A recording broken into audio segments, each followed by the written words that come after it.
Video is much better than mine. Hey, it's Chris. We are live on the Redroom on Tuesday, and so we stream. Actually, Luke is not with us today. He's in San Diego with his kids. He's running around SeaWorld. And then so we're on my Facebook page, the Phoenix RIA Facebook page, Luke's YouTube channel, and then the Just for Flips YouTube channel. So today we're talking with Steve about automated offers. I've known Steve, I don't know, 10 years or so quite a bit. 20 years. Hello. Okay, 20 years. I mean, we sunk a boat together. So, I mean, that very few people can say that. But anyway, a little market update. Some stuff that I'm seeing in the market. Obviously, inventory is still in the low 11,000s. So everybody's talking that's good. Low inventory is obviously good. What I did notice in June was there was only 6,800 closed transactions. To give you an idea, the previous June before that was over 10,000. The June in 2021 was, almost, 11,500. So from 2021 till June of 2023, even though we have super low inventory, you're literally talking about, a 40% decrease in monthly transactions. So monthly transactions, that's, going to affect agents. It's going to affect us wholesalers. Obviously Steve has worked a lot with funds. So, obviously with them not buying routinely like they were in the last few years, it's obviously that could be the number that's changing the market, but I'll let Steve talk to that a little bit. But in the fact that he was doing a lot of offers to funds, he created an automated offer system that systemized it, and definitely helped him put together offers way quicker. I think his software does some automated comping for you as well. So with that, I'll turn it over to Steve, and he can jump in from there. Thanks, Chris. Pleasure to be on with you all. Again, my name is Steve. I lived in Arizona from 2002 to about 18. So Chris and I go back a few years. I have bought and sold somewhere in the neighborhood of 1,000 houses in Arizona. But in 2017, or 2016, I think it was, we made a bit of a transition. We started buying for, some of you might remember, Colony American Homes. They were one of the biggest and one of the initial SFR funds to enter the market. Invitation Homes, Colony American Homes, Progress. I mean, they were some of the big initial buyers. And so we had a managed acquisition contract with Colony. And so we were buying. They had a capital deployment objective of $6 million a month. And so we just, every month, we bought $6 million worth of real estate for them there in the Phoenix market. Since then, I took a consulting role for a couple of different equity funds. One in Chicago called Second Avenue. I've been consulting for them for about 4 years now. But Chris wanted me to talk about a piece of software that we started working on back in 2015, or I did. Initially, it was designed to be a tool for me to flip houses on the MLS. So at its core, it's an MLS. It's a tool for making sourcing deals from the MLS easier. I'm not saying that it's easy. Nothing's ever easy, but it's easier if you have something to help you keep track of which properties you've made offers on, tracking all of your old offers, facilitating the contract generation and whatnot. So if you can throw a bunch of tools together to make that process easier and faster, you can get more offers out the door. And just like direct to seller marketing, where it's kind of a shell game, right? If you you spend X number of dollars on marketing. It's going to generate some number of leads. You're going to make some number of offers. You're going to end up with some number of buys. So we get this big shell game. So the MLS is not really much different than that.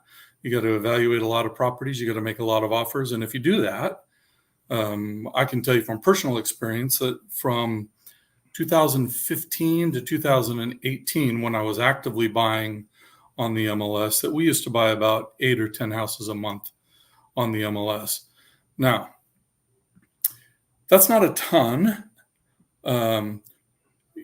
You could very easily make the argument that I could have and should have bought quite a few more than that, because what I was doing with the houses that I bought is that I was wholesaling them, many of them, to Chris. And so that's not a bad thing. No, it's a good thing, right? But I was not the last mile, right? I mean, if I was the last mile, I mean, I probably could have run on, I don't know, maybe a little thinner margins or whatever. But in any case, so we can jump in. We can take a couple minutes, take a look at this software real quick if you want to do that. Yeah. So this is basically kind of the MLS CRM, if you will. It like you said, it'll manage the contracts you've set, the contracts that you have pending, the contacts that are dead, but kind of like an MLS CRM for your offers. Oh. Okay. Yeah. I mean, it really, can you see my screen okay? Yep. I just shared it. Okay. So this becomes pretty complex pretty quick, but I like to break it down into 2 primary jobs. And so if you can think about these 2 jobs as roles or maybe different personality types of somebody in your office. So the first job is find, evaluate, and submit a contract. That's the first job. Yeah. That does not require a licensed person, right? That requires somebody who doesn't necessarily need to be a negotiator. They don't have to be a salesperson. They don't have to be licensed. The best person that I ever had in this role, I used to laugh. I mean, this guy had the personality of a wet sock. I mean, but the guy sat in a cube and just evaluated and made offers all day, every day. I didn't have to tell him what to do and have to tell him how to do it. He just sat there and did his job. So this is just kind of an analytical person that, comps houses, understands price per square foot, percentage of price per square foot, all that stuff. He's paying attention to where we're having success and so on. But his job, very simply, was just run a simple filter, start at the top of the list, evaluate the properties going down the list, and submit, figure out the offer and send the contract. That was his job. So that's job number 1. Job number 2 is arguably quite different than that. This is the person that is going to call the listing agent and confirm that they got your offer. That's always a challenge, right? I mean, we've done a few things to try and fix that, but you can never be you can't ever be positive, right, that somebody got an email. And so spam boxes and all that stuff. Oh yeah, everything under the sun. And so you have to call, you have to talk to the agent. So back in my Homevestors days, the whole the mantra or the saying of the day was, we do not buy houses on the telephone, we buy them in people's living rooms. Well, when you're buying on the MLS, you can't do that, right? Right. So with the MLS, you buy them on the phone. So you've got to call the agent. You've got to develop rapport. You got to call it. Hey, did you get my offer? Let me tell you about my buyer. Let me tell you why we're awesome to work with. We bought this many houses, blah, blah, blah, blah. Can we do business? And staying in touch with that agent, building rapport, and ultimately landing the contract. So those 2 jobs, in my mind and in my experience, are probably quite different personality types. There's nothing that says the same person can't do it. Certainly they could. My experience is that it works best when you kind of throw two head count at it. Well, let's go look. So I want to kind of cover those two jobs, and I'll for the sake of context, let's start at the beginning. Let's do the find, evaluate, and contract piece first, and then we'll jump over to the follow-up piece. So I would, on a day in the life, I would come into my saved searches. I've got just an institutional buy box loaded right here. I would just load that buy box. And at the highest level, it's just a search, right? So if I come and look at what's in that search, I'm looking for a detached product that's active on the MLS, 100,000 to 400,000, built after 1980, 1,000 to 3,000 square feet with 3 bedrooms. No, auctions in my system don't really mean auctions. These are the REO agents who make you go to their website and fill out proprietary contracts. I never liked doing business with them, and so I built a filter to be able to filter them out. And so when you set the filter this way, it gets rid of them. So we get rid of age restricted and that. And we have this filter applied. So if we go look at this first house, it's just a house in Mesa. We see on this first tab, this is just, public and private remarks. This is all MLS data. Had there been price drops, we'd see some data here, but there hasn't been since it's a new listing today. We come in here and we look through the pictures, and as we're skipping through the pictures, we're trying to figure out what's our rehab budget. And we go to the map, and we do something unique in the system. We do a split view, or where in the world am I on the left, and a zoomed in satellite view on the right. Big deal. It's a couple of Google Maps, but I just saved you 2 clicks and a couple of scrolls to zoom in and see the satellite view. So I can look at this house and I can tell you, for an institutional buyer, this won't work. That's a highway, right? They're not going to buy it. So I would come over to the analysis page, and I would come over here and I would just say reject. Actually, that's not true. I would mark this one dead because they would not be interested in this property, right? So, you know what? Let's do that. Let's mark this one dead. I'll just go right here. I think we're in the context of U.S. acquisitions. No, let's go U.S. acquisitions. And let's mark this property dead. And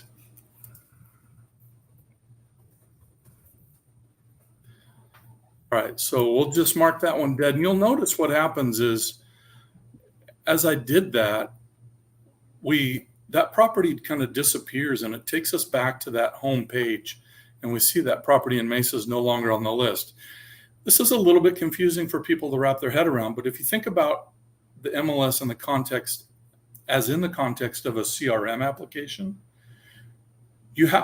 all of these are new leads. They all have to be touched, and as you touch them, they're no longer on your new lead list, right? They're in your things that you've already touched. You've already done something with it, so they're in another place. So that's what's happening here. So we'll just go look at another property real quick. We'll just cut to the chase. What we do is we pull in some estimates. We pull in Zillow's values, and there's a couple of different algorithms where we're using dollars per square foot and a rehab algorithm to try and estimate repairs. But I come in here and I say, what is my offer amount? So if we look right here, this is my offer amount. And down here, I have a client. And so as I look down here, I get 2 clients actually. So we'll just look at this one right here. This one client, we're getting a pass on their buy box. This one is getting a fail, and it's telling us why, because it's smaller than 1,200 square feet. We come up here, and this calculator right here is telling us a whole bunch of information. It's telling us, one, that this client requires a 5.25 cap. It's also telling us that these inputs, the way that they're set right this moment, is only evaluating to a 446, which is less than 5.25. So we're getting a red light on this calculator. So if I bump this up to, I don't know, 2,300, probably will get us way under the green. Yeah. So that gets us to a 5.6 cap, which is well over that 5.25 target. But what this is telling us, you can set up multiple buyers. So as you're searching the MLS, you could have this guy that wants rentals, this guy that just wants cash deals. 100%. 100%. Yeah, you can have as many buyers in here, all different kinds, different different buy profiles, different success calculators. You can have multiple calculators per client. If you think about it, right, from we get paid when we buy houses, right? That's how we make money. So if I've got 1 or 5 or 10 or whatever, if I got 10 clients, what I want to do is I want to figure out which one of my clients is going to give me the best chance at a win. Yeah. That's for this deal, right? The one that we're looking at, that is my favorite client, right? So I would look at this right here and I would say, given what I see with my 2 clients, this client's not interested. This one is. This one, I can't get it cheap enough. He can only get to 250. They're asking 330, right? You see the ask up here. But this guy right here, if this is true, if this rent is true and this repair budget's true, this guy could get to 352, which is well over ask. So let's set our offer amount to 330. Let's just go right straight at what they're asking. And you'll notice that we're getting a 5.6 yield, which is well over our target. And so at this point in time, it's like, I know who I want to buy for. I know how much I want to pay. And so I'm going to click this link right here. Now, you saw a moment ago, we clicked this one. We marked it dead. This one right here is a memorized transaction. And so we're going to fast forward. We're going to go all the way to the end of this thing. And this sets up your contract, your email, everything. This is done. This is ready to send. I could click send right here, and it would send an email to this agent, this Russell, Betsy, whatever that is. There are 3 documents attached to this email. The body of the email is a template, and you can see it's got the address in there. So we're using templated tokens to pull in transaction details. Same with the subject line. All of this stuff is all pre-programmed. Then if I go look at the contracts, here's my purchase contract. If I just view this, I don't think this contract's completely mapped, but you can see here's my buyer. Here's the address. Here's that 330 offer amount. I had this buyer is programmed for a 1% earnest money, and you can see it's got a signature instead of an initial down here. But if we go all the way to the end of this contract, you can see that we've got our agent information, our buyer information. I mean, it's a fully executed contract ready to go out the door. I click this link right here. I pull in the probably should have done that first. One click is you're surfing through your houses, evaluating your deals, and you're 2 clicks to an email template filled out, a contract filled out, any addendums, I'm sure, like the HOA addendum filled out. Yep. And so click, and it's gone. Proof of funds and send. And what happens is, let's not send this to the agent. We'll just send this to Steve. I'm going to set a transaction alert on this property. Well, I'm going to set a follow-up reminder for today, and I'm going to set a transaction alert for 3:30 just to make a point. By default, it goes 10,000 under, but this should not throw an error because I'm in my proper workspace right here. Okay, so that contract is gone. So remember, we talked about the 2 jobs, right? Find, evaluate, and offer. We didn't cover the evaluation. We can go look at the CMA Builder. It's pretty cool. But I want to jump over to the follow-up page maybe first. Then if we have a minute and we want to look at the CMA, we can. So someone asked what software this. My only answer is this is Steve's proprietary software that he used to write a lot of offers for the funds, but now you sell subscriptions to the software. Yeah. This is all custom. This is 5 million lines of code that I started writing back in 2014. It started out, for those of you that are flippers, let's just go back here. I'll just point out real quick. There's a thing here called a deal score. Let me just put a 6 in there, and we'll just go look at a couple of houses real quick. Home needs TLC being sold as is. Fixer upper in North Phoenix. You get the idea, right? So Yeah, you just had to put a 6 in a box and it basically surfed the MLS and got you every deal to look at. yeah, so in 2014, I wrote an algorithm, a machine learning algorithm. I didn't know that's what I was doing at the time, but I wrote a machine learning algorithm that I programmed to identify the houses in the MLS that had the highest probability of being sold to an investor. Because back in 2014, if for those of you that have been around long enough to remember, there was 50,000 houses in the MLS, and I mean, you had to subset that data somehow. You couldn't come anywhere close to evaluating all of them. So I built this deal score that subsets the data and gets it down into kind of the best few, I guess you could say. Well, So when I'm you gonna did the come. deal score on the 6, it literally brought you what, like 8 homes that would be like, Yeah, that's a pretty high score. Um, I typically tell people to kind of in Arizona anyway, 4 is about probably where I would 3 or 4 would is where I would those would be my first offers out the door. Let me put it that way. yeah. After that, there's other things that you chase, So you right? can But use your deal score calculator. Boom. You can go through this and sift through these, do quick comps on them. Whether you use, I use Monsoon for my quick comp. I just, scroll around the, area, right, look for like size matches, click through some pictures, and then yeah, calculate. yeah. We'll go look at the CMA here tool here real quick. I want to show you this because this is that second job that we talked about, right? The guy that's doing the follow up. Yeah. So this thing is set. This page right now is looking at alerts only. So what's an alert? Well, this blue box is an alert. So you'll notice that on this one property, I got 3 alerts. I have a watch price alert.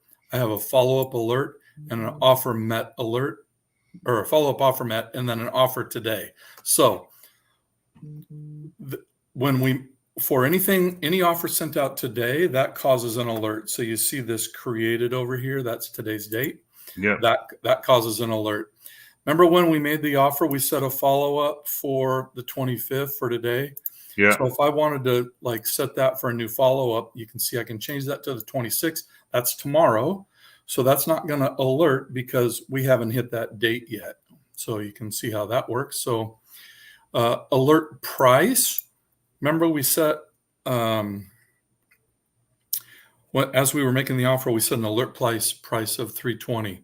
So I'm going to change, or 330, I mean, which was what the list price is. So if I change this to 320, you'll notice that I have an alert now. It's at 320, but the list price of the property is 330. So here's what's happening, and this is why this is so powerful. Imagine if you fast forward 6 months, 3 months, you've been sending out offers. You've sent out 100 offers a week for 3 months. It's like now you're sitting there and you're like, how about all the offers that I sent out? Like, where are all those? Have they gone off the market and come back on? Have they done price drops? All of those things. So what happens is on this page, this is default set to MLS active. And so what it's showing me is the current ratio of the current list price to what my max offer would have been. So if you're diligent about putting in what your max offer is, you can come in here and you can say, show me everything. If I just put 95 in here for an example, I don't know if that'll give me any more data. No, it's just, I don't have enough test data in here right now. But that would give me every property that's actively listed in the MLS where my offer is within 5% of where that property is currently listed. So back to, like I said, this is kind of like a CRM. This is kind of like your follow-up. If you've done the due diligence enough to comp the property and be like, oh, I can see it's listed at 350, but I would be like it. I mean, you're still going to throw out the offer at 310 anyway. I would anyway, right? But if it price drops to within a certain point, it's going to trigger you to basically call back the agent because now you're in the ballpark, right? Yeah. So I mean, there's several things you can follow here. I don't want to spend a whole lot of time right here, but you can track what your offer price was to the list price. You can track an alert price, so a watch price. It's like a stock watch, right? Hey, if this gets down to this price, let me know.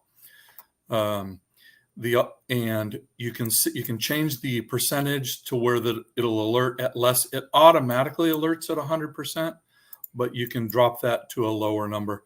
So and if there is a price change, I don't have any price change alerts in here right now, but if there was a price change, it'll throw an alert. So I think there's 6 different alerts on this page, but it keeps you as the agent that's tracking these deals. It keeps you on point for the deals that you should be paying attention to, right? If they go off the market, they come back on, and they start dropping their price, they start moving in your direction. I mean, you're calling the agent, you're saying, hey, we're close, can we talk? Yeah.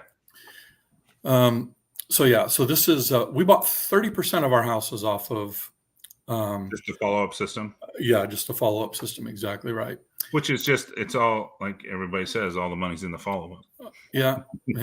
Always. I want to go look at. Let's just go pick this house in Phoenix, because we should hopefully get. Let's see. Okay, so this is the CMA page, so you can see that here's our subject property up here. So I can kind of, if I forget what the property looked like, I can stay here. I can see the public remarks by clicking that little thing. Some of you that have been around a long time remember, was it IMAP? I think it was IMAP. Yeah. Remember IMAP? This is grayed out right now, but remember IMAP had this it was a range builder, right? So you would have your dollars per square foot. You'd have a low, median, and high, and it would give that. You remember that? Yep. I don't remember. So that's going on right here. So you see it's all zeroed out, but we're going to see that come alive here in a moment. So I'm going to just look at sold properties. I'm just going to go. I got to figure out why I'm only getting one. Doesn't make okay. So there's 12. You see the little 12 right there? Yep. Oops. So it's telling me that there's 12 properties that were returned in my filter. And so, did I click? Yeah. Okay. So, all right. So we got here's our 12 properties. I can change the radius of the filter when I'm in this view. And what's happening here is, so these are all the comps. So if I choose, I'm going to go by similarity score. I'm going to sort this by the most similar properties that are within this group. And that was just an algorithm that we developed over time. So if I click on this property, you can see a couple things happen, right? We expand this panel here on the left, and we turn it blue so that we know that we've done that. And we zoomed in and changed it to a satellite view on the right, so we can see like what's going on in the neighborhood. And I can look at this property and I can say, blah, blah, blah. Okay, I like this house as a comp. And if I like this house as a comp, I select this right here. I deselect this property, and you can see this greenhouse is the one that I just selected as a comp. So let's pretend that I viewed all 3 of these houses, these first 3, and I select those. And so you can see I've got a range of 266 to 332, 306 to 381, with a median value of 342 on this one. So you pick your comps and it gives you a range. I'm going to show you one other thing really cool in here. I'm going to deselect these properties. I'm going to go back to filters, and I'm going to select active and apply this. I want to show you, oh, there's only 2. I want to get, I want more than that. Let me go out a mile. So these filters are purpose built for an investor, right? So we're going distance on a mile. There's a year built deviation. It's like, well, what's that? Well, if you put a 10 in here, it's going to go plus or minus 10 years. Square foot deviation, 30. That gives you plus or minus 30%. So you just take the square footage of the property, 1150, you go plus 30%, minus 30%, and it brackets your square footage, right? Makes sense. All right, so I'm going to go look. Actually, I'm not going to go to the property. I'm going to go to this analysis tab. All right, so this is for the data geeks in the room. This is quite possibly one of the coolest things in the system. And I think one of the most overlooked tools. All right. So down here on the x-axis, this is square feet, right? So all 65 of these properties are charted here in this. And so we're looking at 750 to 1,500 square feet. Over here on the y-axis, right, over here on the left-hand side, we got dollars per square foot. And this blue line is what they call the line of best fit. So it's taken like the median right through all of the data. The red line right here is our subject property. And where those two lines intersect, you would say that in an average world with average product, that's probably about what the house would sell for. And in this case, it's saying that it's about 308, just almost 309 on it, right? Well, so let me point out two things. First thing is this right here. This red box is the subject property. So what can I tell in 3 seconds looking at this chart? I can tell that this property is slightly underpriced in the market, right? So if I come over here, if I look where this property is listed at like $225 a square foot, something like that, whereas it probably should be somewhere in the neighborhood of, $275, right? So that might not be enough for a flip, but remember this is median, and we see that there's some home prices that are up here in this 325 range. Okay, here's the thing that I wanted to show you though. What do you see down here? Remember I went back and I turned on active properties. Look at this property right here. That's an active property that's way underpriced. Exactly right. So I come down here. Now, ordinarily, I'm not sure why it's not doing it. Ordinarily, I can click on that. Navigate mode. But does it give you the address right there? Yeah. I think that's a condo or a townhouse. It's got a unit number.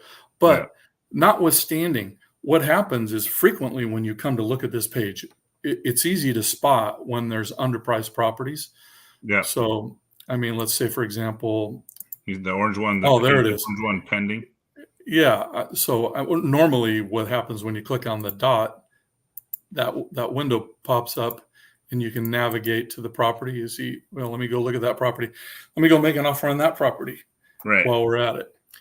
So anyway, so the comping tool is kind of cool. I mean, you come in here, you save your value, you publish it, and it allows you to save your CMAs and attach them to the deal so you can go back and reference those and see, okay, what comps did I choose?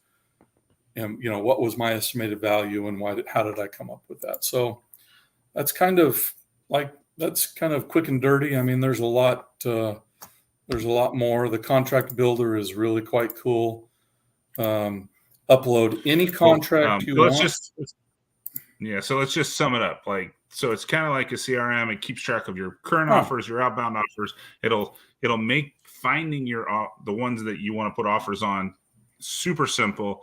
You can score different buyers. So you could have a fix and flip buyer. You can have a rental buyer. You can set up different parameters for them. You're 2 clicks from taking the house that you find to sending an email with the contract and all your addendums. Miss anything? That's the big stuff, right? I mean, the idea is make the MLS not be onerous, because it can, if you're trying to work the MLS manually, it is onerous for sure. So anyway, talk about your, someone asked what software is this? I'm like, this is Steve's software. So that's all I could, but you were using it as a proprietary software when you were out there offering for the funds. Obviously you said you were doing 9 to 10 deals a month. That's not a bad deal. Why would you do a subscription if you were collecting 9 to 10 deals a month? But, for people that want to, there's his email right there on the bottom. But for people that want to reach out to Steve, this isn't just a Phoenix software. You're in Florida. You got Florida access. How many other states do you have? We've got Birmingham, Phoenix, Tucson, Los Angeles, Colorado, Miami, Jacksonville, Tampa, Atlanta, Kansas City, Las Vegas, Charlotte, Raleigh, Pittsburgh, Columbia, South Carolina, and Nashville, Austin, Houston, San Antonio, Dallas, and apparently Seattle, which I didn't know about. Well, I might have someone for Seattle for you. But anyway, thanks for jumping on. If you want to talk to Steve about, setting up his software, you can. There's a setup fee and then there's a monthly fee. But honestly, the monthly fee, you get a deal done. If you do one deal in a year, yeah, if you do one deal a year, you're paid for. Yeah. So anyway, reach out to Steve.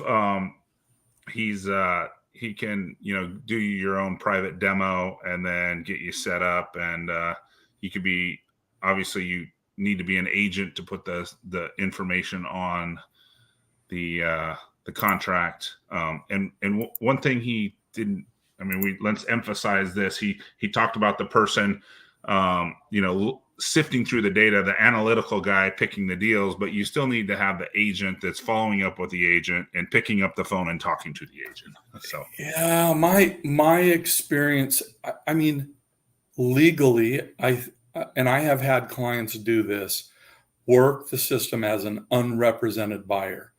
Yeah. My experience with that was not very favorable. Agents are not they work, they're like, they work from here to here, right? And as soon as you throw a curveball at them, they freak out. They don't know how to handle it. They just don't respond well. So my recommendation has always been work with an agent and just work within that system and make it easy for them to make it easy for them to say yes. Yeah. Well, we try to keep this at 30 minutes. It's now 37. But Steve, thanks for jumping on. Like I said, if you watch this either on the YouTube channel or on the Phoenix Re or Luke's YouTube channel, and you want to start, pumping out offers like 10 a day, this will make it super easy for you. So, right on. Thanks for jumping on, Steve. Thanks kindly. Pleasure meeting you guys. Yeah. See ya. See ya.